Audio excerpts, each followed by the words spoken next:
ప్రభు పేరిట అందరికీ ప్రైజ్లో. హెబ్రీయులకు 12వ అధ్యాయం 12వ వచనం. వడలిన చేతులను సడలిన మోకాళ్లను బలపరచడు. మన జీవితంలో మొదటగా ఉన్నట్టుగా శక్తి కానీ బలం కానీ ఉండదు. చేతులు వడిలిపోతాయి, మోకాళ్ళు సడలిపోతాయి.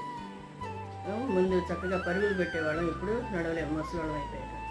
అదేవిధంగా ఆత్మీయ జీవితంలో కూడా మనం చేతులు జోడించి మోకాళ్ళ మీద చక్కగా ప్రార్థన చేసుకునేవాళ్ళం.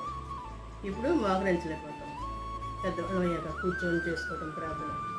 అలాగే మోకాళ్ళు కాళ్ళు కానీ అసలు కాళ్ళు స్టూల్ మీద కుర్చీలోనే కూర్చొని ప్రార్థన చేసుకుంటాం. అట్లాగే ఆత్మీయ జీవితంలో కూడా వెనుకబడి ఉంటాం అన్నమాట. ఆ శక్తి మని దేవుణ్ణి అడగాలి. ఆత్మీయ జీవితంలో దేవుని శక్తి పొందుకోవాలి. మనం మోకరించి ప్రార్థన చేస్తే దేవుడు వింటానే అని మనకు తెలుసు, కానీ మోకరించలేము. దేవుని శక్తి మనం అడగాలి, ప్రార్థించాలి.